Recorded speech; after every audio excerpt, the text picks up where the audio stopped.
Hi, everybody. So last time I left off with you talking about recognizing signs of stress. As you can see, I look a little different.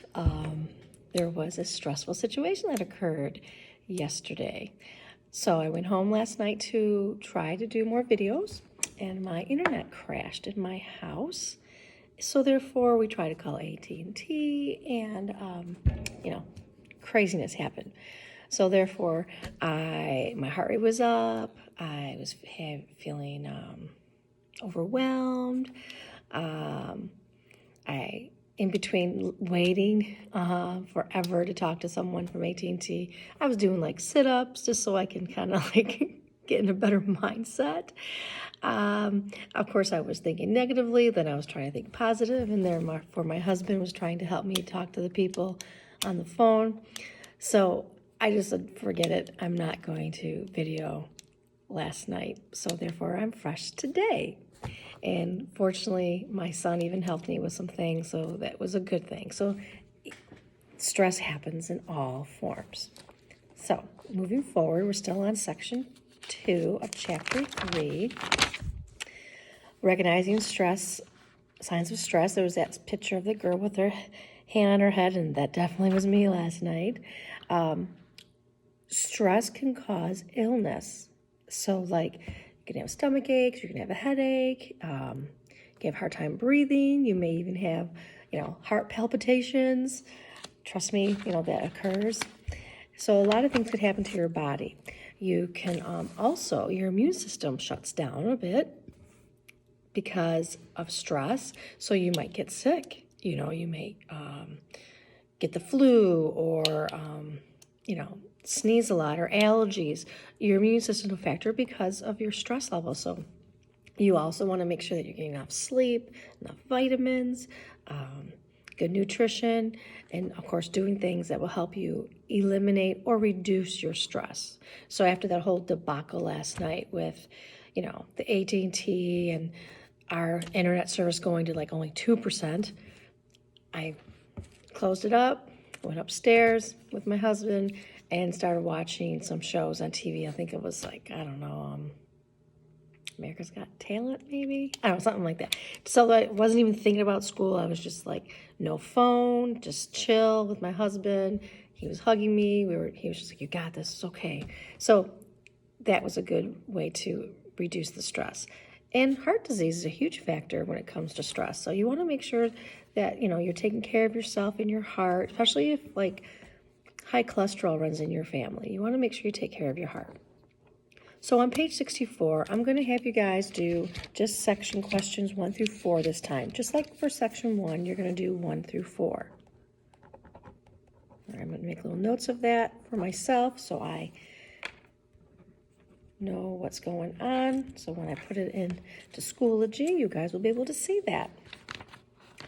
All right, moving on to section 3, stress in individuals. So again, your responses to stress can vary, right? Like I gave you some examples of my situation. Sometimes people, when they're stressed, they put a mask on in the sense of, oh, I'm good, life's fine, I'm not stressed at all.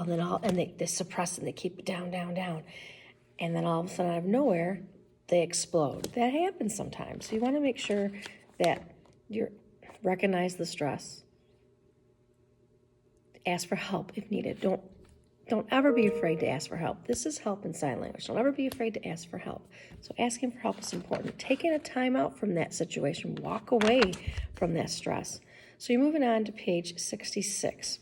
Stress and personalities. On here you have someone who is an optimistic person or a pessimistic person. So you want to make sure you know what it means to be optimistic or someone who's a pessimist.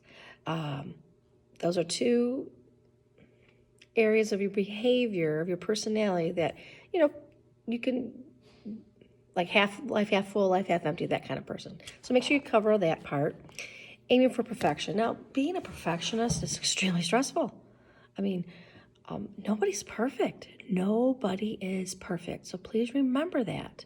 We strive to be the best that we can. So like during this time with virtual learning, take little steps at a time. Like I have all these little note cards all over, and I have goals for the day. Like even if it's just 2 things that I need to do, if I accomplish that goal, then that one less stressor is. If I have too many things on my plate, it's going to be overwhelmed. So I'm trying to control as much as I can. Sometimes you can't control everything. So you have to just take a break, collect yourself. As a matter of fact, last night, before I even started the videotaping, trying to videotape it myself, I took my dog for a walk. So I was at school all day, dealing with teaching, and I had a coach's meeting, all this stuff.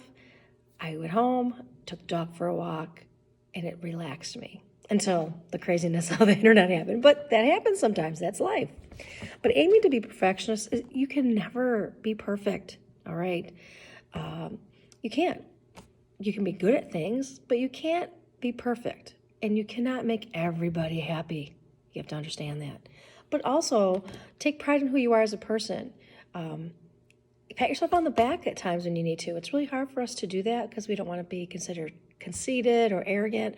But, take your wins and grasp on them. Like yesterday during school, I was able to, I was working on something and I'm like, yes, it worked. I was so happy. And I was by myself in my room, but I was like, yay. Try not to focus on your mistakes. Yes, we look at our mistakes. Try not to beat yourself up for it. It's hard. It's that negative self-talk that we talked about with self-esteem. Try to get rid of it or reduce it, all right? Try to refocus of the good things that you've done through the day. Resilience is another factor here, okay? So, like, how much you can take in. So it says here that... really quick. The ability to recover and bounce back. That's your resilience. Are you able to have everything come at you and then be like, I'm good? So like today, I bounced back from last night. Fresh start, looking at things in a positive way, and just keeping on, plugging on. Like in, I don't know, what's that movie called? Nemo? No. Is it Nemo? Yeah, with the fish, just keep on swimming, all right? So you just keep on swimming as much as you can. But again, do not be afraid to ask for help. This is help. Do not be afraid to ever ask for help. So you want to make sure you know your strengths and your weaknesses. Know what you can do and what you can't do. Don't be afraid to tell someone, no, I'm sorry, I cannot do that right now. Like, for example, this morning, there was a worksheet that I need to fill out for work, and I did it wrong. So someone emailed me, and I said, and I emailed them back. I said, can you please call me so you can help me through step by step? So the person did, and because I asked for help, and I told this individual, when I'm available, because I don't want it done during my Zoom time. I have about 2 minutes left on this video, and you'll be able to continue teaching. Just let you know that. So she got back with me before my Zooms. We talked on the phone. She helped me step by step, and I was able to make it right. So yay. So again, asking for help, know your strengths and weaknesses, have a realistic plan, know when you can control your feelings and not. So therefore, if you need to step away, maybe scream into a pillow, I don't know, whatever works for you, as long as you're not hurting others in the process or yourself. Now, this is section 3. When you're on page 67, I'm going to have you again this time do questions 1 through 4. So far, you're only doing section questions 1 through 4 on all your assignments right now, all right? You're going to be defining differences of personalities regarding dealing with stress. Again, defining resilience, make sure they're complete sentences. And then we're going to be moving forward onto section 4. So I'm going to pause right now, and then I'll see you on the next video.